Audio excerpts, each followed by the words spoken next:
કદાચ કોન્ટ્રોવર્શિયલ થશે, I don't care. કાંઈ છે ને કે રાજકારણ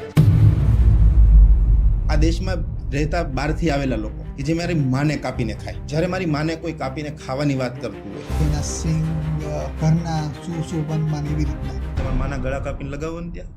એસએમસી એ ગાયને પકડવા માટે આવે છે, ત્યારે લડાઈ ઝઘડા થાય. અને એસએમસી ને એટલું કહું છું કે તમે રખડતા ઢોળ પકડો છો તો તમને કેમ ગાય જ દેખાય, કૂતરા કેમ ગુજરાત કેમ નહીં?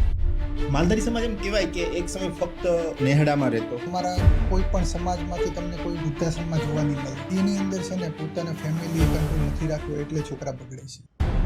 હું એમ કહું અસ્સલામ વાલેકુમ, પણ જ્યારે હું એઝ હિન્દુ તરીકે એવું માનું છું કે હું જ્યારે અસ્સલામ વાલેકુમ કહું ત્યારે એ સામેવાળો વાલેકુમ અસ્સલામ કરીને મને સીતારામ પણ કરે. રાજકારણમાં મારા ખ્યાલથી સૌથી સમજદાર વ્યક્તિઓ હોવા જોઈએ. આજ જે ચાલે છે, તું રાજીનામું આપી દે, તું રાજીનામું આપી દે, એક રાજકારણીને ઇગોઇસ્ટિક હોવું જોઈએ. રાજકારણને છે ને પહેલા તો એને સહન શક્તિ હોવી. વરાછાના લોકો છે ને એ લોકો પાસે સેન્સ નથી, અને બીજા એરિયાના લોકો છે ને એ લોકો પાસે સેન્સ છે. આપણે એવું શું કર્યું છે કે રોકેટિયા ગઈ 500 કરોડ રૂપિયા શહીદો માટે જેને જમા કર્યા હોય એ આ વરાછા. ગુજરાતી બોલવા ઉપર મારામારી થઈ છે. ગુજરાતી ને મરાઠી એ લોકોને ઝઘડો કરાવી અને એને રાજકીય રોટલા છે. જે જ્વાળો ફૂટશે ને એ ગુજરાતી તે ભડકે હળકશે અને મહારાષ્ટ્રી તે હળકશે. આપણે ઘણા નથી રિક્ષાવાળા કોઈ બી હિન્દી ભાષી નથી બોલતા. આપણે બધા લેડીઝને નથી આવડતું તે કહા જાના હે ના એસા હે ને વેસા હે મિની બજાર જાના હે. તું દારૂ ન પીસ તો તને મારી કસમ છે. મિત્રનો રોલ જિંદગીની અંદર કેટલો જરૂરી છે?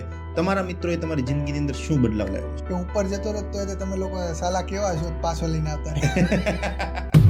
ભારતીયો મારા માટે ગર્વની વાત છે. છોડ ને યાર, આ દેશમાં શું રાખ્યું છે?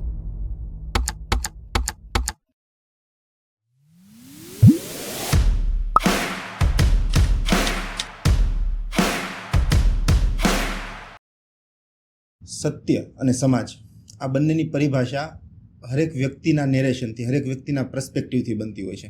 કદાચ બની શકે કે તમારી માટે જે સત્ય છે મારી માટે ખોટું હોઈ શકે, અને તમારી માટે જે સમાજ છે એ મારી માટે સમાજ ના હોઈ શકે. આ દેશ ભારત એક સનાતન સંસ્કૃતિઓથી બનેલો દેશ, 5000 વર્ષથી વધુ જૂની જે સભ્યતા છે, આ સભ્યતાની અંદર કેટલી નાત જાત રહે છે, કેટલી જાતની ભાષાઓ બોલાય છે. હમણાં તો ભાષા વિવાદ ઉપર પણ બહુ બધું ચાલે છે. હવે પિયુષભાઈ, મારે તમારી પાસે એક બેઝિક સવાલથી શરૂઆત કરવી, એક બેઝિક વાત સમજવી હોય કે જ્યારે વાત દેશની આવે, જ્યારે વાત ધર્મની આવે, જ્યારે વાત સમાજની આવે, તો હરેક વ્યક્તિને અલગ અલગ જગ્યાએ અલગ અલગ સ્ટેન્ડ લેતો હોય છે. હું તમને એક એક્ઝામ્પલ આપું તો જ્યારે વ્યક્તિ સુરતમાં રહેતો હોય તો આપણે અહીંયા તો કલ્ચર છે કે ભાઈ પટેલ સોસાયટીઓનું કલ્ચર હોય તો પટેલ પોતાના એરિયામાં રહેતા હોય, માલધારી પોતાના એરિયામાં રહેતા હોય, હરેક વ્યક્તિ પોતાના એક એરિયામાં રહેતો હોય છે કેમ કે એમને ત્યાં વધુ ફાવતું હોય છે.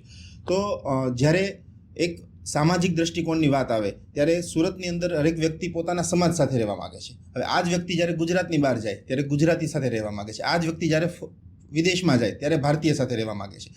તમારા મતે મારે સીધી રીતે સમજવું હોય કે કોઈ વ્યક્તિ વિશે સમાજ તમારી માટે પહેલાં શું આવે? દેશ આવે, સમાજ આવે કે હિન્દુ આવે?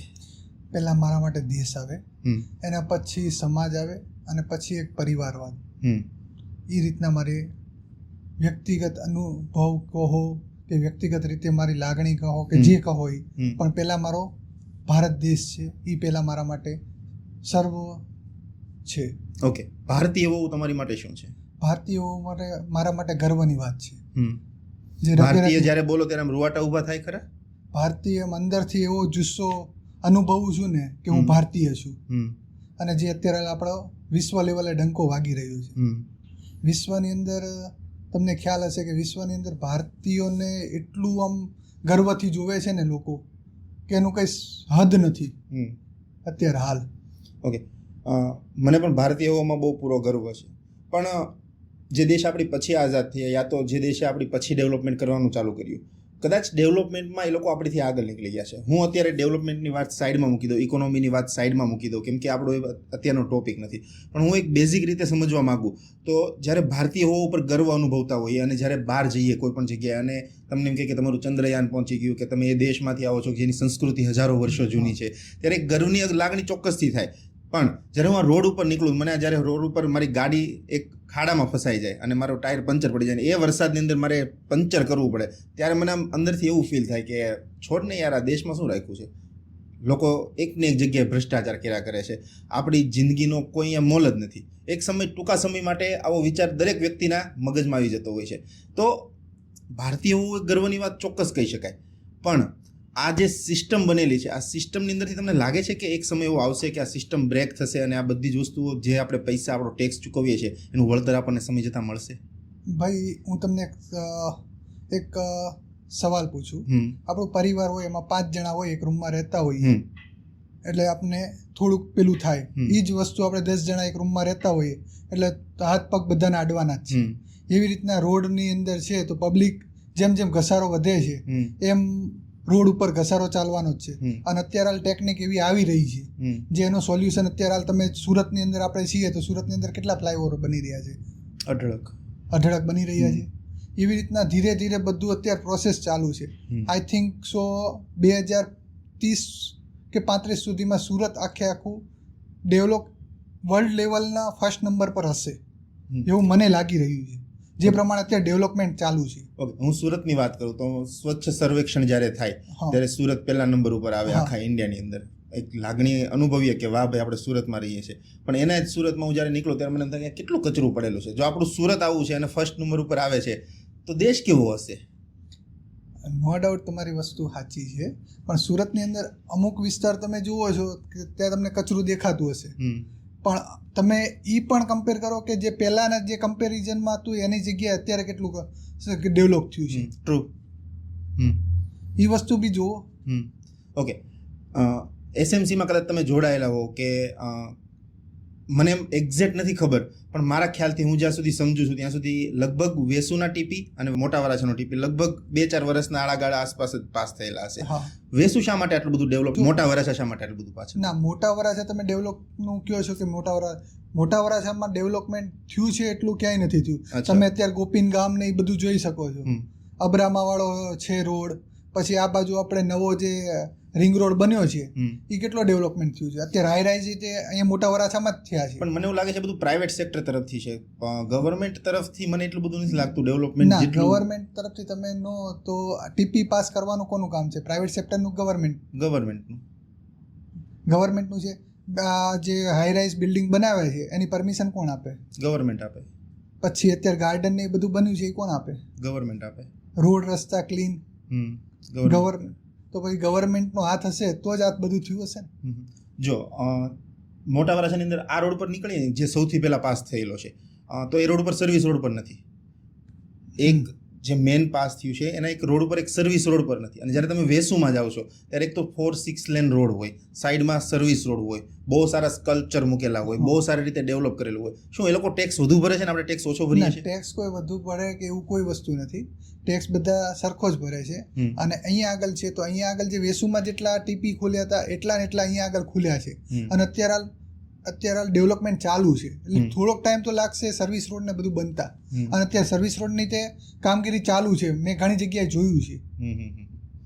હોપ કે તમે જે કહો છો એ જલ્દીથી થઈ જાય. પણ આપણો આજનો મુદ્દો આ નથી. આપણો આજનો મુદ્દો છે હિન્દુ રાષ્ટ્ર. આપણે ગાય માતા વિશે વાત કરવી છે અને ખાસ કરીને જાણવું છે, સમજવું છે કે જેને આપણે માતા માનીએ છીએ એ ગાયને કઈ રીતે, એવી કઈ સાયકલમાંથી પસાર થવું પડે છે, કઈ પીડામાંથી પસાર થવું પડે છે અને અંતમાં એવું શું રિઝલ્ટ્સ આવે છે કે જેના કારણે આપણે એઝ અ હ્યુમન આપણે એમાં ઇન્વોલ્વ થવું પડે છે અને ગાયની રક્ષા કરવી પડે છે. ઓકે, એક માલધારી હોવું કેવો ગર્વ ફીલ થાય? માલધારી હોવું એટલે એક ગર્વની વાત કહેવાય કે માલધારી સમાજની અંદર જન્મ લેવો ને એ બહુ નસીબવાળાને જ મળે, જેની હારે વડવાળાનો હાથ હોય, વાળીનાથના આશીર્વાદ હોય તો પછી એનો વાત જ અલગ છે. અચ્છા, માલધારી સમાજ એમ કહેવાય કે એક સમય ફક્ત નેહડામાં રહેતો, પશુપાલક હતો, બરાબર? એમાંથી માલધારી સમાજ છેલ્લા 20-30 વર્ષની અંદર એટલો ઇવોલ્વ થઈ ગયો, એટલે એ એટલો ડેવલપ થઈ ગયો કે અત્યારે હરેક કક્ષામાં માલધારી સમાજના વ્યક્તિઓ છે ને છે. તે આટલું સડન ટ્રાન્સફોર્મેશન એવું કારણ તમને શું લાગે છે? પહેલાં તો અમારા જે પૂર્વજોની કે અમારા જે સમાજ રહે ને એની અંદર અમારા કોઈ પણ સમાજમાંથી તમને કોઈ વૃદ્ધાશ્રમમાં જોવા નહીં મળે. ક્યારેય પણ.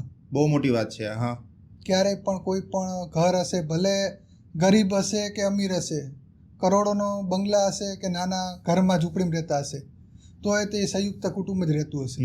કોઈ પણ ઘરડા કુટુંબમાં હજુ સુધી અમારા સમાજનો કોઈ દાખલો અમને ધ્યાનમાં નથી આવ્યો આજ સુધી. અને બીજી વસ્તુ કે જે પ્રમાણે અમારા જે સમાજની જે ગાદીઓ છે કે જે અમારા ભુવાજીઓ છે એ લોકો અત્યારે એ પોતે પોતાના શિક્ષણ માટે એટલું બધું કામ કરી રહ્યા છે. અત્યારે દુધરેજ વડવાળા મંદિર એમની અત્યારે છાત્રાલય ચાલુ થઈ ગઈ છે. વાડીનાથ મંદિરની અંદર વિદ્યાલય ચાલુ થઈ છે. ગોગા મહારાજ કાહવા મંદિર એમની અત્યારે સ્કૂલોની બધું ચાલુ થયું છે.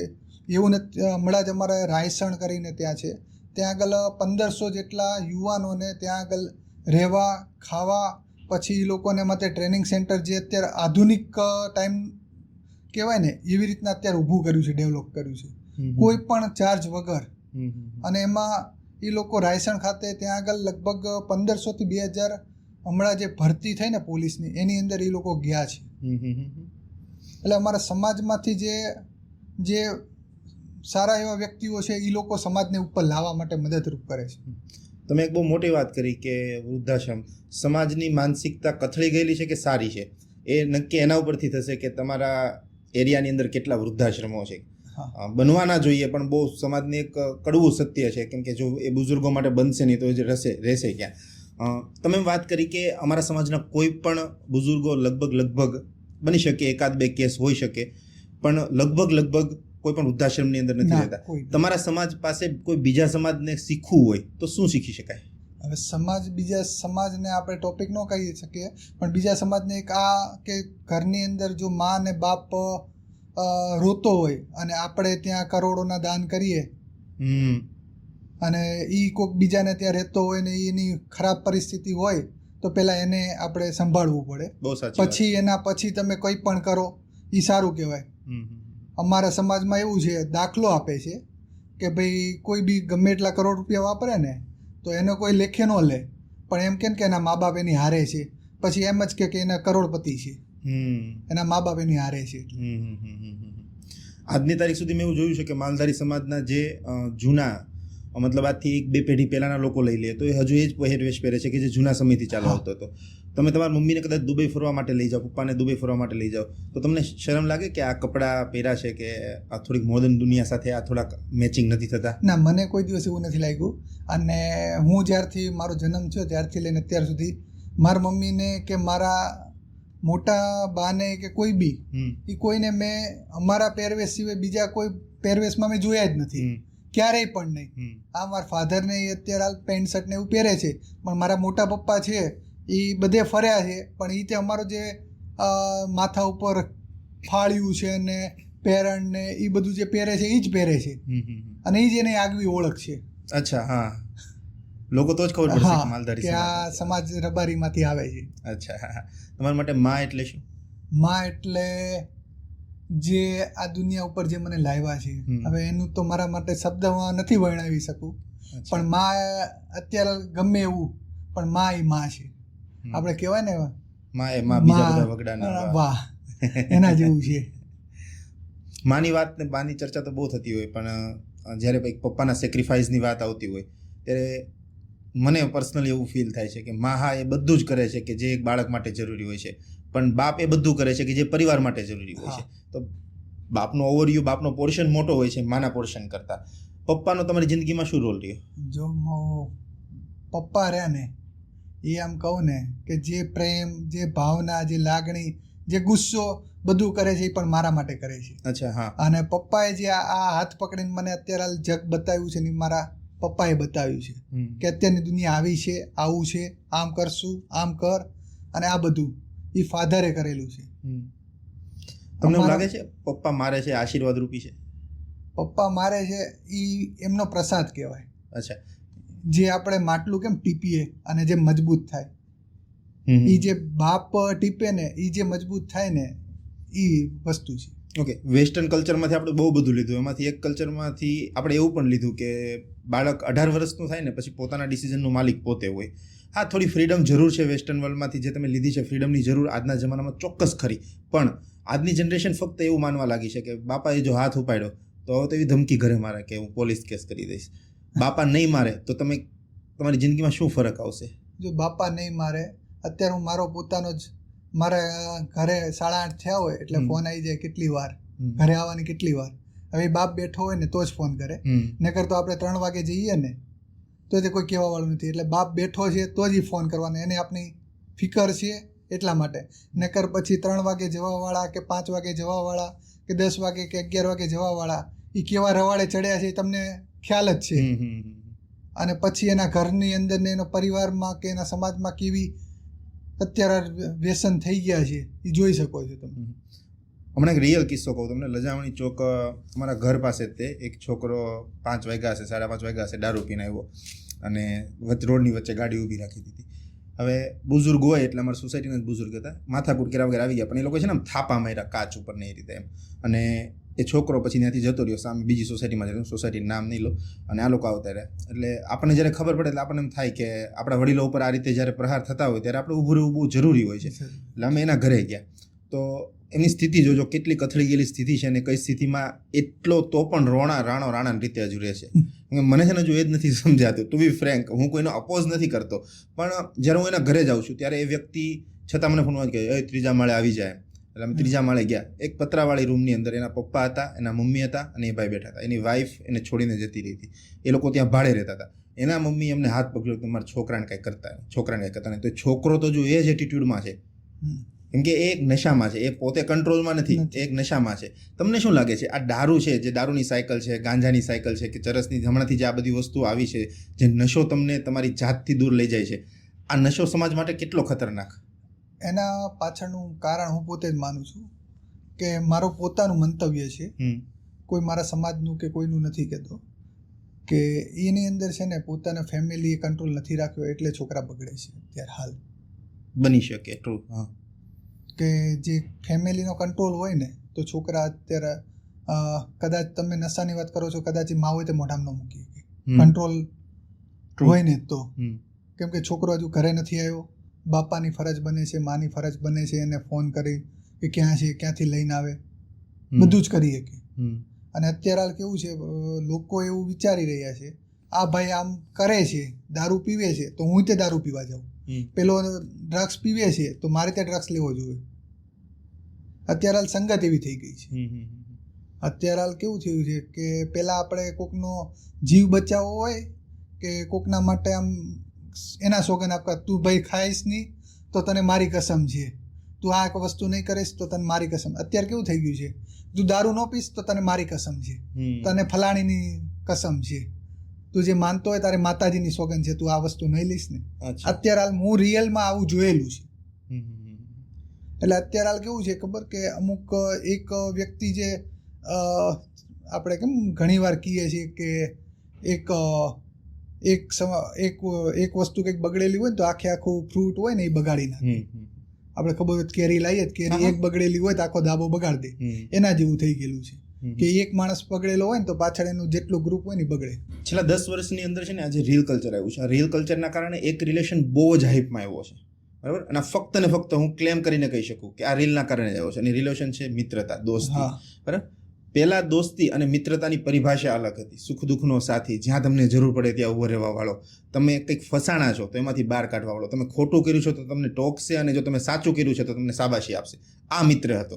આજના સમયમાં તમે કીધું કે સાથે દારૂ પીવડાવવાળો મિત્ર, સાથે ગાંજો પીવડાવવાળો મિત્ર, ઇવન ચિકન મટન ખવડાવવાવાળો મિત્ર, આજનો આ મિત્ર થઈ ગયો છે. તો મિત્રનો રોલ જિંદગીની અંદર મારા ખ્યાલથી 50% વધુ હોય છે કોઈના ઘડતરની અંદર. પહેલાં એવું હતું કે સંગત એવી રંગત હોય, બરાબર. પહેલાં એવું હતું કે માતા પિતાથી ઘડતર થતું, પણ હવે ફક્ત માતા પિતાથી નહીં, હવે મિત્રોથી પણ ઘડતર થાય છે. મિત્રનો રોલ જિંદગીની અંદર કેટલો જરૂરી છે? તમારા મિત્રોએ તમારી જિંદગીની અંદર શું બદલાવ લાવ્યો છે? હું તમને એક વાત કરું. હમણાં જ મારો કિસ્સો છે. 23/4 મારા કંઈક પ્રોબ્લેમ થયેલા હતા અને એ ટાઈમે હું મરવા પડેલો હતો. અચ્છા. એ ઘણા લોકોને ખબર છે. અને એ ટાઈમે મારા એક મિત્ર હતા, જેમ કહેવાય ને કે ભાઈ કરતાં વધારે છે. એ કદાચ ગમે એવું હશે, ગમે એ હશે તો બી એમ અડધી રાતે ઊભા રહેવા.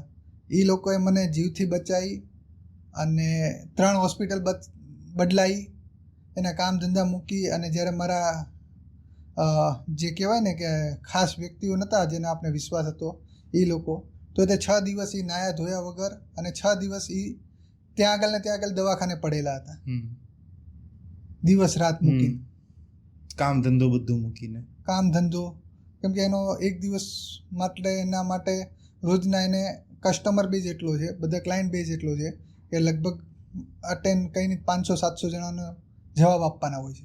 એ બધું કામ ધંધા મૂકીને એ લોકો ત્યાં પડેલા. તો તો આવા વ્યક્તિઓ છે. હવે એ લોકોએ મને જીવન આપ્યું હોય મિત્ર, એવા મિત્ર છે મારી પાસે. અને હું રાખું છું 3 થી 4 જ મિત્ર. દોસ્તારો બહુ બધા છે, ખાસ મિત્ર 3 થી 4 જ. બહુ સાચી ડેફિનેશન કીધી. આ વસ્તુનું એવી રીતે ફીલ કરી શકું કે જ્યારે મમ્મીની વાત આવી, પપ્પાની વાત આવી, હા અંદર ગર્વથી વાત કરી, પણ જ્યારે મિત્રની વાત આવે, ઇન્સિડન્ટ શેર કર્યો, ત્યારે મને તમારી આંખમાં ભીનાશ દેખાય છે. આ ભીનાશ એ તમારા મિત્રો થકી થયેલા તમારા ઉપર, તમે જે કીધું એમ તો ઉપકાર ના કહી શકાય, પણ તમારા મિત્રોએ તમારી માટે એટલું કરી બતાવ્યું કે જે કદાચ એક જનનીએ તો જન્મ આપ્યો, પણ એક સમય પછી જ્યારે જનનીનો પણ હાથ છૂટ્યો અને એ સમયે તમારા મિત્રોએ તમને એવું જીવન પાછું આપ્યું છે કે જે તમે અત્યારે ફીલ કરી રહ્યા છો ને તમે મને ફીલ કરાવી રહ્યા છો. એ ટાઈમે મને ડૉક્ટરે પોતે ના જ પાડી દીધી હતી. અચ્છા. કેમ કે એ ટાઈમે ડૉક્ટર પોતે મને ના જ પાડી દીધી હતી કે આ ભાઈ નથી, આ ભાઈ જતા રહેલા જ રહેશે, કે વિધિન 1 કલાક, એનાથી વધારે નહીં જ. તમને વિશ્વાસ હતો તમારી ઉપર? મને પોતાને ભાન નહોતું ત્યારે કે હું શું છે શું નહીં. તો તમારા મિત્રોને તમારી પર વિશ્વાસ હતો? જવા નહીં દઈએ. વિશ્વાસ હતો. એ લોકો બારડોલી લઈ ગયા, ત્યાંથી પછી કામરેજ લઈ ગયા, ત્યાંથી પછી અહીંયા આગળ ચોપાટી પાસે હોસ્પિટલમાં લઈ ગયા એમ્બ્યુલન્સમાં. જવા નહીં દે, પેલું 3 ઇડિયટમાં છે ને, જાને નહીં દે કે તુઝકો, હે ને? ઉપર મેં ઘણીવાર મને એમ થાય કે અમે આમ રમૂજી કરતા ને, મસ્તી મજાક, તો એમ થાય કે ઉપર જતો રહો તો તમે લોકો સાલા કેવા છો, પાછો લઈને આવતા રહે એવું એમ. પણ એમને કદાચ તમારી જરૂર હશે, હજુ કદાચ એમને ખબર હશે કે સમાજને તમારી જરૂર છે. ઓકે, થોડા ઇમોશનલ ને ટચી પોઈન્ટમાંથી બહાર આવીએ. હવે મારે વાત કરવી છે. ગાય છે ને એ પેલા માતા હતી, બરાબર, અને વર્ષોથી ચાલી જ આવતું કે ગાય એક માતા છે, ગાય એક માતા છે, ગાય એક માતા છે. પણ છેલ્લા 3, 4 કે 5 દાયકાઓની અંદર ગાય છે ને એક રાજકારણ બની ગયું છે. હા, બરાબર. બની શકે હું સાચો પણ હોઉં ને હું ખોટો પણ હોઈ શકું. હું ખાલી મારો ઓવરવ્યૂ કહું છું, કેમ કે આ બહુ સેન્સિટિવ ટોપિક છે. કંઈ પણ બોલતા પહેલા આમાં બહુ વિચારીને બોલવું બહુ જરૂરી છે. તો ગાય છે એ છેલ્લા 4 થી 5 દાયકાની અંદર એક રાજકારણનો ટોપિક બની ગઈ છે. હું સત્ય સનાતન સંસ્કૃતિમાંથી આવું છું, હું એમાં બિલીવ કરું છું, હું ભારતીય છું. હું એવું માનું છું કે આ દેશ બની શકે કે એક સમયે ફક્ત હિન્દુઓનો હતો, પણ સમય સાથે દરેક વસ્તુ બદલતી રહેતી હોય છે. આજે આ દેશમાં ઘણી પ્રજાતિઓ રહે છે, ઘણી જાતના લોકો રહે છે. એમાં પશુ, પક્ષી, પ્રાણીઓ, જાતિ, પ્રજાતિ બધું જ આવી ગયું, ધર્મ બધું જ આવી ગયું. હવે હું જ્યારે આ દેશમાં રહેતો હોઉં ને હું આ દેશનો હોઉં અને મારા પુરખાઓ આ દેશને પોતાના લોહીથી સિંચીને બનાવ્યો હોય, ત્યારે આ દેશમાં રહેતા બહારથી આવેલા લોકો, હું કોઈના પ્રજાતિની વાત નહીં કરું, પણ બહારથી આવેલા લોકો કે જે મારી માને કાપીને ખાય, બરાબર. તો હું એવું બિલીવ કરું કે ચાલો છોડો કે એક સમય હતો કે ફક્ત હિન્દુત્વની જ વાત હતી, પણ હવે સમય છે કે એક યુનિટીમાં રહીએ. અને આપણો ધર્મ પણ એવું શીખવાડે છે કે સર્વધર્મ સંભાવ. એટલે હું એને કેરી ફોરવર્ડ કરું. તો હું જ્યારે કોઈ વ્યક્તિને મળું, જ્યારે બીજા ધર્મનો હોય, અને એ વ્યક્તિને કદાચ હું એમ કહું અસ્સલામ વાલેકુમ, હું એક્ઝામ્પલ માટે કહું છું, હું કોઈ પર્ટિક્યુલર જાતિ માટે નથી કહેતો, હું એમને કહું કે અસ્સલામ વાલેકુમ, તો ત્યારે આ એકચ્યુઅલી બોલિવૂડે શીખવાડ્યું છે. શું કરવા શીખવાડ્યું છે કે બોલિવૂડની અંદર કોઈ પણ જ્યારે હીરો હોય, કોઈ પણ વ્યક્તિ હોય, ત્યારે એ અસ્સલામ વાલેકુમ કહે છે તો સામેથી વાલેકુમ અસ્સલામ આવે છે, કોઈ વાંધો નથી મને. પણ જ્યારે હું એઝ અ હિન્દુ તરીકે એવું માનું છું કે હું જ્યારે અસ્સલામ વાલેકુમ કહું ત્યારે એ સામેવાળો વાલેકુમ અસ્સલામ કરીને મને સીતારામ પણ કરે. શા માટે? કેમ કે મેં તમારા ધર્મની જ્યારે પ્રતિષ્ઠામાં રાખ્યો છે, મેં તમારા ધર્મનું જ્યારે ગર્વ સાચવું છે, ત્યારે તમારી પણ ફરજ બને છે કે સામે તમે મને મારે જે સાંભળવું છે આ વસ્તુ કહો.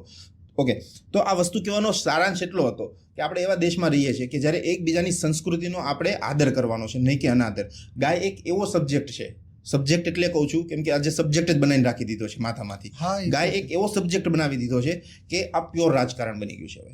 તો જ્યારે મારી માને કોઈ કાપીને ખાવાની વાત કરતું હોય ત્યારે મારે આ સબ્જેક્ટ ઉપર શું પગલાં લેવા જોઈએ? મારે સૌથી પહેલાં જો ગાય એક જે માનું ધાવણ રહ્યું ને, એના પછીનું જે માણસ, જે બી વ્યક્તિ હોય આ પૃથ્વી ઉપર જેને પણ જન્મ લીધો હોય, હું કોઈ જાતિની વાત નથી કરતો, હિન્દુ હોય, મુસ્લિમ હોય, ક્રિશ્ચિયન હોય, શીખ હોય, ઈસાઈ હોય, કોઈ બી, એ લોકોને મોઢામાં દૂધ ગયું હશે ગયું હશે. એ ગાયનું હોય, બકરીનું હોય, ભેંસનું હોય કે કોઈ પણનું હોય, બરાબર. અને કોઈ બી ધર્મમાં એવું લખ્યું છે કે કોઈ પણ કે જેને તમારા જીવન, જેને તમારું જીવન જેને આપ્યું છે, કે જેનો ખોરાક જેને તમને ખોરાક આપ્યો છે, એનું કોઈ દિવસ હત્યા ન કરાય, બરાબર.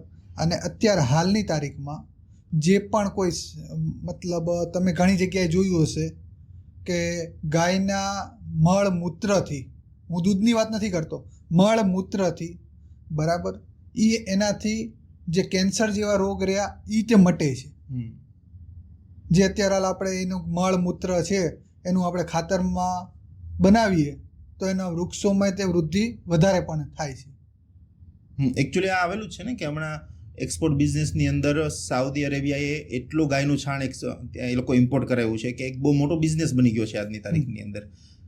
યસ, કેરી. અને અત્યારે બ્રાઝિલ કરીને છે ને, બ્રાઝિલ ત્યાં આપણા કૃષ્ણકુમાર સિંહજીએ એક ત્યાં આગળ આપેલું. અત્યારે બ્રાઝિલનું જે આપણે કેમ આપણે જે કહીએ છીએ કે અશોક સ્તંભ, એ રીતના એ ગાયને માને છે. હા, એમની પાર્લામેન્ટની બહાર કૃષ્ણકુમાર સિંહજીની મૂર્તિ છે, ગાયની પણ છે. અને અત્યારે હાલ ત્યાં આગળ તમે ગૌશાળા જોશો ને કે આપણે કેમ કોઈ મોલમાં ગયા હોઈએ અને મોલમાં કેવી રીતના હોય એ રીતના તમને ત્યાંની ગૌશાળાઓ જોવા મળશે.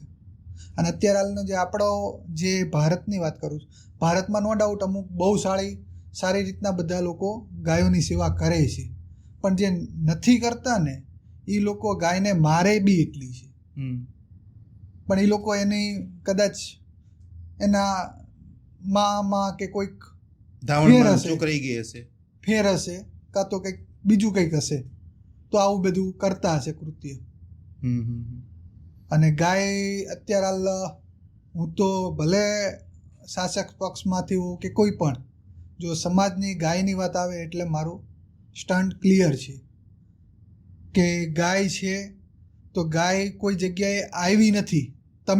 હું કે તમે બધા અહીં આગળ આવેલા છીએ. પહેલાં સુરત એક નાનું હતું, ત્યારે મોટા વરાછા કે ઉત્તરાયણ કે વરાછા કે કોઈ બી નાના નાના ગામડા હતા. પછી સુરત ડેવલપ થયું ધીરે ધીરે. એના પછી તો ગાયની અંદર જે ગાય છે તો એના તબેલા ને એ બધા કંઈ એના માટે કંઈ સુરત આપણે ડેવલપ કર્યું તબેલા કંઈ એના માટેથી તબેલા કંઈ ડેવલપ નથી થવાના કે ત્યાંથી તબેલા હટાવો, તમે ગાયોને બહાર લઈ જાઓ સિટીની બહાર. અને પહેલાં તો અમારામાં કે કોઈ બી સમાજમાં ઘર હોય ને ઘરની અંદર ગાય હોય. અને અત્યારે છોકરીનું કન્યાદાન કરીએ ને ત્યારે તે આપણે ગાય એક આપીએ છીએ ચાંદીની. કોઈ સોનાની આપે, કોઈ ચાંદીની આપે, કોઈ ઓરિજિનલ રીતે આપે. તો ગાયનું મહત્વ એટલું છે કે ભગવાન કૃષ્ણને તે ગાય જ્યારે એનું જીવન ચાલુ થયું ત્યારે તે ગાય હતી, અને જ્યારે જીવન એમનું જે કાળ એમનો જે કહેવાય ને ત્યારે પણ ગાય જ હતી. હું બ્લેમ નથી કરતો, પણ મેં એવું ઘણી જગ્યાએ જોયું છે ને આ હકીકત જ છે. કેમ કે જ્યારે વાત થતી હોય આપણે હકીકત ફેક્ટ ઉપરની, ત્યારે હું કોઈ સમાજની દૃષ્ટિકોણથી વાત નથી કરતો, માણસાઈની દૃષ્ટિકોણથી વાત કરું છું. મેં ઘણા લોકો એવા પણ જોયા છે કે જે દિવસે ગાયને છૂટી મૂકી દે છે અને રાતે પાછી બાંધી દે અને દોઈ લે, દિવસે પાછી છૂટી મૂકી દે. અને જે ઇવન આપણે બીજાની વાત તો પછી જ કરીએ, પહેલાં આપણે આપણા ઘરથી જ શરૂઆત કરીએ. તો આવા લોકો સમાજમાં છે. અને જ્યારે એસએમસી એ ગાયને પકડવા માટે આવે છે ત્યારે લડાઈ ઝઘડા થાય છે. આવો પણ કેસ બહુ બધા બનેલા છે. કદાચ કોન્ટ્રોવર્શિયલ થશે પણ આઈ ડોન્ટ કેર, બીકોઝ આ ફેક્ટ છે એક. ના, એ વસ્તુ છે. તો આવા લોકોને તમારે શું કહેવું છે? જો એ લોકોની રોટી ગાય ઉપર ચાલતી હોય, પણ એ લોકોને તે સમજવું પડે કે અત્યારે આપણે સુરત શહેરની અંદર કે કોઈ સિટીમાં રહીએ છીએ તો ત્યાં આગળ ગાય આવી રીતના પ્લાસ્ટિક ખાવા માટે ન મોકલે. એ લોકોને તમારામાં જો તાકાત હોય પાળવાની કે એને રાખવાની તો તમે બાંધીને રાખો. રોડ ઉપર એવું નથી કે તમે રોડ ઉપર મોકલી દો.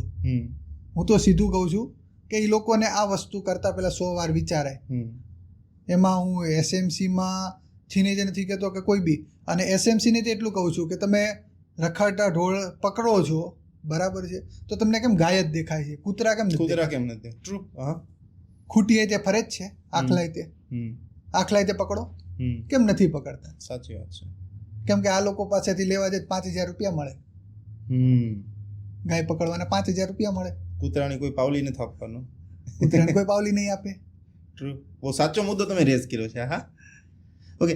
તો હું તો કદાચ એવું પણ કહું કે આમાં કે કદાચ ચાલો તમે દ્રષ્ટિકોણ ભૂલી પણ જાઓ કે કદાચ ગાય રોડ ઉપરથી પ્લાસ્ટિક, એ તો બહુ મોટો મુદ્દો છે કે ખાય છે ને બધી તકલીફ પડે છે. પણ તમારે એ પણ જોવું પડશે કે જે દિવસ રાત મહેનત કરીને તમારા રોડ સાફ કરે છે, જે તમારા શહેરને સુંદર બનાવે છે, જો જ્યારે કોઈ એક રોડ પર રખડતું પ્રાણી, કેમ કે એને નથી એવું સેન્સ કે ક્યાં પોદળો કરાય ને ક્યાં બીજું કરાય, તો ફક્ત વાત ગાયની નથી, કૂતરા કે કોઈ પણ પ્રાણીઓની છે કે જ્યારે તમારી પાસે પાલતુ પશુઓ છે અને પશુઓને તમે આવી રીતે જ્યારે રોડ પર રખડતા મૂકી દો છો ત્યારે તમે કોકની મહેનત ઉપર પાણી ફેરવો છો. આ વસ્તુ ધ્યાનમાં રાખવા જેવી ખરી. ઓકે, આજ સુધી કેટલીક તમે આમ મને છે ને શબ્દ થોડોક અઘરો લાગે કેમ કે જ્યારે માની વાત થતી હોય ત્યારે માની વાતમાં આવા શબ્દો યુઝ ના કરાય, પણ એવા કેટલાક કતલખાના ઉપર તમે રેડ પાડેલી છે કે જ્યાં આવું બુચિંગનું કામ થતું હોય? મારી પાસે જ્યારે મેં 2014ની અંદર હું મુંબઈ રહેતો હતો ત્યારે મારી પાસે ગુજરાત, મહારાષ્ટ્ર ને રાજસ્થાનની જવાબદારી હતી પ્રભારી તરીકે. અને ત્યારે મહારાષ્ટ્રની બોર્ડર આપણે ત્યાં આગળથી અમે લોકોએ 40 જેટલી ગૌવંશ અમે બચાવેલી છે. એના માટે મારા ઉપર ગોળીબારી થયેલા છે અને મીડિયામાં હાઇલાઇટ હતું તે ટાઈમે. ગોળીબારી થયેલા હતા, મારી ગાડીઓ ડેમેજ થયેલી હતી, 40 જેટલી ગાયો અમે બચાવેલી હતી. કોણ ગોળી ચલાવે? હોય અમુક નિમ્ન કક્ષાના લોકો, જેનું મતલબ કોઈ સમાજને આપણે ન કહીએ કે, કેમ કે સમાજમાં એવું નથી કે મુસલમાન બધા જ ખરાબ છે. મુસલમાનમાં બી સારા વ્યક્તિઓ છે, બહુ સારા છે. અને મુસલમાન ઘણા લોકો અમારી હારે અત્યારે ગૌરક્ષાના કામમાં જોડાયેલા છે. એટલે મારે કોઈ સમાજને પર્ટિક્યુલર નથી કેવું, પણ અમુક એવા જે પોતાની અમુક લાલચના કારણે ગાયોની હત્યા તે કરે છે. એમાં હિન્દુઓ પણ ખરા? હિન્દુઓ તે છે, ઘણી ગૌશાળાઓ તે છે. હું તમને ચોખ્ખું કહું છું આ પ્લેટફોર્મ પરથી કે અમુક ગૌશાળાઓ છે કે અમુક જગ્યાએ છે ત્યાં કતલ આમ થાય જ છે, જે ગાયો તમે જોઈ શકો છો. શું આ કતલ કરીને કરે છે? એક તો બીફ મેન તો ખાવા માટે યુઝ કરે બીફ, બીજો કોઈ ઉપયોગ આવે ખરો? એના ચામડાને એ લોકો કંઈક પહેરવેશની વસ્તુઓ બનાવવામાં ને એવી રીતના યુઝ કરે. પછી એના સિંગ જે ગાયના ને બધા ઘરના સુશોભનમાં એવી રીતના. પણ એ એટલું નથી વિચારતા કે આના કરતાં સુશોભનની વસ્તુ નથી. આ પોતાની માને કાપેલી ને આમ છબી બતાવે છે કે મેં મારી માની હત્યા કરેલી છે. તમારા માના ગળા કાપીને લગાવો ને ત્યાં ઘરમાં. આ એક માત છે ને ગાય. એવું તો નથી કોઈ કહેતું કે કોઈ માને મતલબ પોતાની માને કાપીને ત્યાં આગળ લગાવો, એવું કોઈ ફેક્ટ નથી. અચ્છા, આ રોકી શકાય ખરું? જો સરકાર, આપણે બધા, એમાં કોઈ સરકારનો રોલ નથી, પણ આપણે પોતાને આપણી જવાબદારી સમજીને રોકીએ ને તો બધી વસ્તુ રોકાય. પહેલાં કેમ જસ્ટ સુરતની અંદર કોઈ સુરત વરાછા જ આપણે વિસ્તાર લઈ લે, વરાછા વિસ્તારમાં બધા ઘણા એવું કહેતા હતા રોકેટીયો પ્રવાહ કહેવાય, આને કંઈ ખબર ન પડે. અત્યારે સિગ્નલ ઉપર જાઓ, બધા સિગ્નલનું અત્યારે કોઈ પોલીસ વાળો કે કોઈ ઊભો નહીં હોય, સિગ્નલનું બધા પાલન કરે છે. ઇવન સિટીમાં નથી કરતા એટલું કરે છે. તો આ વસ્તુ મતલબ આ રોકવું હોય તો આ આપણી કોઈ બી લોકોને કોઈ મોટી વાત નથી, ખાલી એમને થોડુંક આગળ આવવાની જરૂર છે. ઓકે, આ ઇવન છે ને 2 દિવસ પહેલાં મારી ફ્રેન્ડ સાથે હું ચાલતો હતો ને આ વાત પર જ ડિબેટ થઈ કે એકચ્યુઅલી એ થોડુંક કલ્ચર બિલીવ કરે, વેસુ સાઈડનું કલ્ચર બિલીવ કરે. એટલે હું વેસુ પણ જાઉં છું ને અડાજણ પણ જાઉં છું ને વરાછામાં પણ જાઉં છું, બધી જાતના લોકોને મળતા હોય, આપણને કોઈ એરિયાથી તકલીફ નથી. પણ વાત એમ નીકળી કે વરાછાના લોકો છે ને એ લોકો પાસે સેન્સ નથી અને બીજા એરિયાના લોકો છે ને એ લોકો પાસે સેન્સ છે. ઇવન મેં આવું ઘણીવાર એક્સપિરિયન્સ પણ કર્યું છે કે કોઈ વ્યક્તિનું આપણે કામ હોય ને આપણે એમ કહીએ કે વરાછામાં AR મોલમાં મારી ઓફિસ છે કે એ સાઈડ અમારે આવવાનું ન થાય, તમારે કામ હોય તો આ સાઈડ આવો. વોટ યુ મીન બાય કે એ સાઈડ આવવાનું ના થાય? બરાબર. પણ એ લોકો છે મારે એક જ જવાબ છે, ચલો સેન્સ નથી, હા થોડા ભણતર ઓછું છે, તકલીફોથી આવેલા લોકો છે, હજુ ધીમે ધીમે ગ્રો કરી રહ્યા છે, તમારી જેમ સીધા ગ્રો થઈને નથી આવ્યા, ધીમે ગ્રો કરી રહ્યા છે. પણ એક વસ્તુ તમે યાદ રાખજો કે જ્યારે સવાર સુધીમાં રાતે બેસીને સવાર સુધીમાં 500 કરોડની હોસ્પિટલ બનાવવાની વાત હોય ને તો એ વરાછા જ બનાવી. એ તમારા ત્યાં ન થાય. ચાલો તમારાથી 5 રૂપિયા નો નીકળે. એટલે એ વરાછામાં છે ને એ તો ઓપોઝ કરવાની વાત કરતા જ નહીં. અને હા, હું બહુ સ્ટ્રોંગલી કહું છું કે આપણને છે ને એક દત્તક લીધેલા છોકરાની જેમ છોડી દીધો છે. બરાબર. વરાછાની અંદર રહેતું હરેક જ્ઞાતિ જાતિ પબ્લિકનું બહુ જ મોટું કોન્ટ્રીબ્યુશન છે સુરતને ડેવલપ કરવાની અંદર. પણ ખાલી ડેવલપમેન્ટની વાત આવી ને ત્યારે આ લોકોનો યુઝ થયો. અત્યારે હાલ કેવું છે ખબર, આપણે વરાછા અત્યારે કોઈ દેશમાં ગમે એવી પ્રોબ્લેમ થઈ હોય ને, તમને ખ્યાલ હોય કે નહીં, જ્યારે મોરારી બાપુની સપ્તાહ હતી અહીંયા સુરતની અંદર કેનાલ રોડ પર, ત્યારે 500 કરોડ રૂપિયા ખાલી એક જ દિવસમાં વરાછાએ ભેગા કરીને કરી દીધા હતા. હા, કેટલી મોટી રકમ છે એકવાર વિચારીને, આંકડા ખાલી ઝીરો મેળવો. કોઈ આખું ખાલી વરાછા જે નાનો એવો વિસ્તાર છે, એ વિસ્તાર સુરત સાઈડ પર જતું રહ્યું, આખું સુરત સાઈડ પર ખાલી વરાછાએ 500 કરોડ રૂપિયા ભેગા કરીને આપ્યા હતા. એ રીતે વિધિન એક દિવસ બી નહોતો થયો, ખાલી એનાઉન્સમેન્ટ થયું હતું, એમાંથી કોઈ જેની યથાશક્તિ પ્રમાણે કરે. 500 કરોડ રૂપિયા શહીદો માટે જેને જમા કર્યા હોય એ આ વરાછા. હા, એ વેસુનું કે અડાજણનું કે કોઈનું કામ નથી. કોઈનું કામ નથી. ટ્રુ. કે મુંબઈ જેવા મોટા મુંબઈ જેવી મોટી સિટીઓ રહી ને એ લોકોને તે 500 કરોડ ભેગા કરવા ને એટલે કદાચ મહિના જતા રહે. હા, જ્યારે તમે વાત કરતા હો કે જેની પાસે 1000, 2000, 5000 કરોડની પ્રોપર્ટી છે અને એવા 50 લોકો થઈને 500 કરોડ ભેગા કરે એ વાત અલગ છે. અને આખો દિવસ બળ કરીને સાંજે 15000 કમાઈને ત્યાં 500 કરોડ ભેગા થાય. અને જ્યારે સુરતમાં પૂર આવ્યું હતું ને ત્યારે વરાછામાં તો ઘણું એવું ડેમેજ હતું. બીજા અડાજણમાં ને વેસુમાં ને કતારગામમાં બહુ વધારે હતું વરાછા કરતાં. તો તે વરાછાએ આખું પૂરું પાડ્યું તો સુરતનું વરાછાએ જ પૂરું પાડ્યું એ ટાઈમે. દૂધ હોય કે ખાવાનું હોય કે ગમે બધી વસ્તુ વરાછાવાળાએ જ ત્યાં પૂરી પાડી હતી. આપણે એવું શું કર્યું છે કે રોકેટિયા ગઈ છે? હવે એ લોકોને આમ, હવે હું તો મારી ભાષામાં કહું કે એ લોકોને જલન થતી હશે તો રોકેટ, કાં તો આપણે રોકેટની જેમ અત્યારે લોન્ચ થઈ ગયા છે, બહુ ફાસ્ટ નીકળી ગયા એટલે. અચ્છા, આપણે ગાયના ટોપિક પર પાછા આવીએ. ગાયને જે આપણે વાત કરી કે એ લોકો અલગ અલગ રીતે પોતપોતાની રીતે જેના જેવા યુઝ હોય એ પ્રમાણે એ લોકો કાપતા હોય છે. પણ એક વસ્તુ મારે અહીંયા સમજવી એ પણ ખરી કે આટલી બધી ગૌશાળાઓ છે, બરાબર, ધૂન મંડળો પણ ઘણા બધા ખરા, ગાયના નામે કેટલાય કરોડ રૂપિયા ભેગા થાય છે, બરાબર. જો હું એ કેટેગરીનો માણસ છું, કોઈક એનજીઓ ચલાવતું હોય ને અને ફક્ત પોતાનો સમય એનજીઓમાં જ આપતો હોય, કદાચ એમ લાગશે કે ખોટી વાત કરે છે, પણ મને એવું લાગે છે સરકારની દ્રષ્ટિએ પણ આ વસ્તુ ખોટી છે. પણ જ્યારે કોઈ માણસ એનજીઓ ચલાવતો ફક્ત સમાજ રક્ષાનું કે સમાજની અંદર કંઈક કોન્ટ્રીબ્યુશન કરવાનું કામ કરતો હોય અને એ માણસ સમાજમાંથી 1 કરોડ રૂપિયા ઉઘરાવે, હવે એનું ઘર તો કઈ રીતે ચાલવાનું છે? અને એ માણસ એમાંથી 5 લાખ વાપરે ને તો મને એનાથી બહુ તકલીફ નથી, કેમ કે 95 લાખનું કામ એ કરે છે, બરાબર. એટલે જે માણસ એકાઉન્ટેબલ હોય, જે ખરેખર હિસાબ આપીને 5 લાખમાં વાપરી જાય તો મને બહુ કોઈ ફરક નથી પડતો, હું તો એમાં લેખે ગણું કે પેટમાં જ ગયું છે ને. પણ જ્યારે 95 લાખ વાપરી જાય અને 5 લાખ વાપરે, બરાબર, આવા પણ લોકો ખરા છે, ઘણા છે. શું લાગે છે આવા લોકો સમાજને કઈ રીતે દાનેશ્વરીમાંથી અનદાનેશ્વરી કરી દે છે? લોકો એક સમય થાકી જશે કે આ પૈસા ન અપાય, વાપરી જાય છે. આ લોકોને કેવું છે ખબર? આપણામાં એક કહેવત છે, હરામનો પૈસો હોય ને એ એના છોકરા કે એની 7 પેઢીએ તે ભોગવવું પડે છે. અત્યારે ઘણી જગ્યાએ આપણે જોયું છે અને તમે જોતાય તે હશો, ઘણી જગ્યાએ ભોગવે તે છે. અત્યારે રહ્યું નથી ખાવા. અચ્છા, જે ગાયના નામે પૈસા લીધા હોય ને એવા બધાને હાથમાં અત્યારે રહ્યું નથી અને રહેશે તે નહીં. એવો કોલ છે ભગવાનનો કે ગાયના નામે, ગાય દીકરી, જેને દીકરીના નામે પૈસા લીધા હશે કે દીકરીના નામે જેને વેચી હશે ને એના ઘરમાં કોઈ દિવસ સંપત્તિ નહીં ટકે, લક્ષ્મીનો કોઈ દિવસ વાહો નહીં થાય, અમારી રબારી ભાષામાં છે. એટલે એના ઘરમાં ભલે અત્યારે 5, 25, 50 જે લીધા હોય એને 5 દિવસ, 10 દિવસ, મહિનો, 2 મહિના, વરસ, 5 પેઢી બધું ચાલશે, પછી પોતે ને પોતે રોવાના વારો આવશે. મારો એક ખાસો પોર્શન છે ને એક પ્રોફેશન સાથે જોડાયેલો, કે એ પ્રોફેશને કોરોનાની અંદર બહુ બધા પૈસા બનાવ્યા હતા. હા, બરાબર. તો એ પ્રોફેશનના લોકો સાથે હું બેઠો અને આમ ઇન જનરલ વાત થતી, હું કહું કે તમારી તો ચાંદી છે, કોરોનામાં તમે બહુ અઢળક પૈસો બનાવ્યો. એટલે એ લોકો એમ કહે કે સાચા લોકો, એ પ્રોફેશનના છે પણ બહુ સાચા લોકો, બહુ જેન્યુન પ્રેક્ટિસ કરે. તો એ લોકો એમ કહેતા કે જે લોકો એમાંથી ખોટી રીતે પૈસા બનાવ્યા હતા ને, વેલંજા એક કાકા છે, તમે જાઓ ને તો વેલંજા ચોકડી પર છે ને જ્યાં ખેતલા પાટી છે ને અંદર એક વણેલા ગાંઠિયા બનાવે છે કાકા, અને કાકા રાતે હોય, બરાબર, રાતે 10 થી લઈને સવારે 6 વાગ્યા સુધી. કાકા ચાલી નથી શકતા, 70-75 વર્ષની ઉંમર હશે. હવે કાકાનું ઇન્સિડન્ટ એવું છે કે કાકાને છે ને કોરોના નહોતો પણ કોક દાખલ કરી દીધો અને કાકાને રોજ 80,000 ઇન્જેક્શન ઠોકતો. કાકાનું મકાન વેચાઈ દીધું સીમાડા, કાકાને ત્યાં રહેવા જવું પડ્યું અને અત્યારે 70 વર્ષની ઉંમર આખી રાત ગાંઠિયા બનાવીને વેચે છે. આ લાઈવ છે, ત્યાં જઈને જોઈ આવજો. કોઈક દી વેલંજા ચોકડી જાઓ તો કાકા પાસે જાજો રાતે ગાંઠિયા ખાવા માટે, પૂછજો શું થયું. તો એ પ્રોફેશને એટલો બધો પૈસો બનાવ્યો, એટલે આમાંથી આ વાત નીકળી. મેં કીધું આ પ્રોફેશને આટલો બધો પૈસો બનાવ્યો, બરાબર, ખોટું કરીને.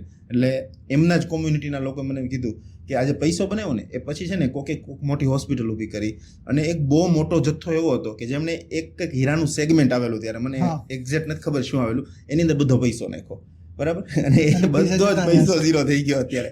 એવા હું તમને આઈડિયા આવી ગયો છે હું શેની કોની વાત કરું છું. સો હરામનો પૈસો કોઈ દિવસ ટકતો નથી. એ તમારે નહીં તો તમારા પરિવારે કોઈક દિવસ ભોગવીને જવું જ પડતું હોય છે.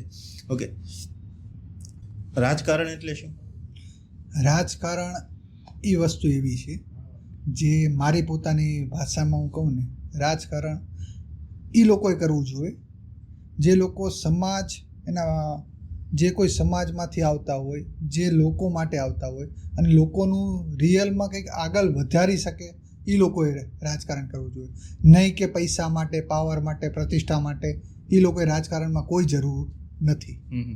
રિપોર્ટ્સ નથી દેખાતા સામા, પણ હકીકત તો એ જ છે કે તમે જે કીધું ને એનાથી ઊંધું છે. આપણે મોદી સાહેબની વાત કરીએ.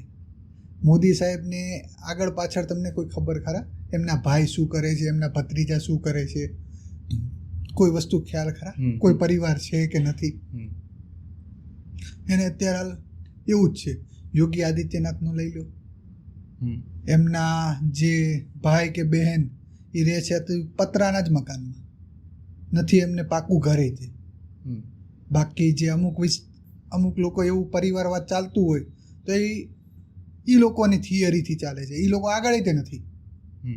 અને અત્યારે હાલ જે પબ્લિક જે કોઈ પણ લોકો છે એ એજ્યુકેટેડ થઈ ગયા છે. પહેલાં હતું બધું કે ડરાઈ ધમકાઈ ને બધું વસ્તુ ચાલતું હતું. અત્યારે સીધું આ વસ્તુ છે, આ વસ્તુ છે, આમ કરીએ, આવી રીતના ચાલે છે. બધાને બધી ખબર પડવા માંડી છે. કોણ ખોટું છે, કોણ સાચું છે, બધી જ વસ્તુ. હવે તમે જે કીધું એવા ગણ્યા ગાંઠા 4-5 લોકો, હા, આવા 5 લોકોથી દેશ બદલી જશે ખરો? ના, એ લોકોને સરકારેથી જતી રહી. એ લોકો અત્યારે કોઈ ઘરને જ નથી બોલાવતા એવું થઈ ગયું છે. ઘરમાં ઝઘડા ચાલુ છે. અચ્છા, રાજનૈતિક પાર્ટીનું શિફ્ટ શા માટે કર્યું? રાજનીતિક પાર્ટીમાંથી મારે કોઈ એના માટેનું મારું એવું મંતવ્ય હતું કે રાજકારણમાં હું ગયો છું તો હું સમાજ માટેથી ગયો છું. મારા સમાજ માટેથી જ હું ગયેલો છું. બાકી હું રાજકારણમાં, મને કોઈ રાજકારણમાં સહેજ બી એવું નથી. અને જ્યારે સમાજની વાત આવશે ત્યારે રાજકારણ સાઈડ પર જ હશે. હજુ શિફ્ટ કરી દેશો કદાચ સમાજ આવશે ત્યારે? સમાજ આવશે, સમાજનું કામ હશે, સમાજના સામે ગમે એ હોય આપણે લડી લઈશું. પહેલાં સમાજ છે, પછી બીજું બધું છે. આમ વાત થતી હોય ને ક્યારે આપણે હસી મજાકની વાતો થતી હોય ને એમાંથી કંઈક સિરિયસ ટોપિક નીકળે ને તમને કોઈક 15-17 વર્ષના છોકરાની જ વાત કરું છું કે 17 વર્ષના છોકરા બેઠા હોય ને કંઈક સિરિયસ ટોપિક નીકળે એટલે એમ કે મેચ્યોર થઈ જાય ને, હજુ મેચ્યોર નથી થયો એમ કે સમજદાર થઈ જાય ને એમ. રાજકારણમાં મારા ખ્યાલથી સૌથી સમજદાર વ્યક્તિઓ હોવા જોઈએ. આજ જે ચાલે છે, તું રાજીનામું આપી દે, તું રાજીનામું આપી દે, તું રાજીનામું આપી દે, આ બધું બચકાનું ના કહેવાય? એ તો નાના છોકરા જેવું કહેવાય ને. એ રાજીનામું આપવાનું ને આ છે તે છે એ બધું ચાલે છે ને. એ કેવું કહેવાય કે એ બધી જે વસ્તુ રહે ને પૈસા માટે કહેવાય. પૈસા માટે કોઈ બી વ્યક્તિ અત્યારે રાજીનામું આપે છે, તમે જોજો કોઈ બી વ્યક્તિએ પોતાનું અત્યારે રાજીનામું જેને આપ્યું હશે એ કોઈ એના માટે નહીં આપ્યું, કંઈક લાલચના કારણે આપ્યું હશે. ચાલો હું સમજુ કે કદાચ પોતાના પર્સનલ કારણોસર કે રાજનીતિમાંથી નીકળી જવું છે કે પક્ષ પલટો કરવો છે ત્યારે તમે રાજીનામું આપો, દેટ ઇઝ ઓકે. પણ એક ઇલેક્શન કન્ડક્ટ કરવા માટે કેટલા પૈસા જોઈએ, કેટલા લોકોને વોટિંગ આપવા, પોતાનું કામ છોડવું પડે, કેટલો ખર્ચો થાય, બરાબર? આટલી સિરિયસ પ્રોસેસ છે અને આવા હસી મજાકના વેમાં તમે એમ કહી દો કોકને ચેલેન્જ આપવા માટે કે ભાઈ તું રાજીનામું આપી દે, હું રાજીનામું આપી દઉં છું, આપણે ચૂંટણી. Ego game. એક રાજકારણીને ઇગોઇસ્ટિક હોવું જોઈએ. એક રાજકારણને છે ને પહેલાં તો એને સહન શક્તિ હોવી જોઈએ. કોઈ બી વસ્તુ એને પાછળના જે લોકો રહે ને એ લોકોનું વિચારવું પડે કે અત્યારે હું પોતે રાજીનામું આપીશ ને પાછું બાય ઇલેક્શન થશે એટલે જે કોઈ પણ વિધાનસભા લાગતી હશે ને ત્યાં આગળ એ વિધાનસભાના લોકોને એ દિવસે વોટિંગ કરવા માટે ફરજિયાત જવું પડશે. એની પાછળ એ લોકોને બધાને જોબને એ મૂકી દેવું પડશે. યા તક કે ત્યાં એરિયાની જેટલી પ્રાઇમરી સ્કૂલ કે કોઈ પણ સ્કૂલ હોય ત્યાં ટોટલી બંધ રહેશે અને ત્યાં આચારસંહિતા લાગશે. એટલે ત્યાં આગળ ધંધા બધાને અટવાશે. એ કોને નુકસાન છે? ત્યાંની જનતાને જ નુકસાન છે. તો એ લોકો તમને શું કામ પછી એ અંદરથી એમ વિવાદ હતો આના કારણે આજે અમારે આ દિવસોમાં અત્યારે હાલ અમારે આટલું થયું. છતાં પબ્લિક એવા લોકોને કેમ ચૂંટીને લાવે છે? એમના પાસે ઓપ્શન નથી. અચ્છા. કેમ કે એને પબ્લિકને વોટ આપવો જરૂરી છે. અત્યારે પોતાની જરૂર પડે છે અને બાય ઇલેક્શન પાછા આવ્યા એટલે એ લોકોને વોટિંગ તો કરવા જવું જ પડે. તો એવું ચોક્કસ ખરું કે આ દેશને હજુ પણ ઘણા એરિયાની અંદર સારા લોકલ લેવલે સારા રાજકારણીઓની ભણેલા ગણેલા જરૂર ખરી? જરૂર છે. યુવા વર્ગને આવવું જોઈએ આની અંદર? યુવા વર્ગને પહેલાં આવવું પડે, એનું અત્યારે પ્લેટફોર્મ એ લોકોએ બનાવવું પડે, કેમ કે યુવાનો આગળ હશે ને તો જ દેશ ચાલશે. અત્યારે યુવાનો જે કરી શકશે ને એ જે અત્યારે જે એજ્યુકેશન યુથમાંથી જે લોકો આવે છે એજ્યુકેશન, તો એ લોકો અત્યારે જે યુવાનો જે સરકાર કે કોઈ બી સરકારમાં રહીને જે કામ જે રીતના કરી શકશે ને એ લોકો પેલા લોકો નહીં કરી શકે. તમને મોકો મળે કે યુવાઓને તમે થોડોક સપોર્ટ કરો અને યુવાઓને તમે કેવું આગ્રહ કરો કે આવો હું તમને રાજકારણની અંદર લાવું, તમે એવું કરો ખરા? હા, મેં અત્યારે જ્યારે હું હમણાં બીજેપીમાં હતો ત્યારે મેં લગભગ કેટલા 700 જેટલા યુવાનોને મેં પોતે જ કરાવ્યું છે. અને અમુક પ્લેટફોર્મ પર અત્યારે એ લોકો ચાલે છે ને બાઈ કદાચ ભવિષ્યમાં એ લોકોની મહેનત રંગ લાવીએ છીએ તો પાર્ટીમાંથી એ લોકોને ટિકિટ મળવાની છે. ટિકિટ મેરિટ પર મળે? મેરિટ પર ન મળે, એના કામ ઉપર મળે. અચ્છા. એ લોકોનું કેવું કામ છે, એ લોકો શું કરી શકે છે, એ લોકોનું કેવું પબ્લિકમાં કેવું છે, એના ઉપર એને ટિકિટ મળશે.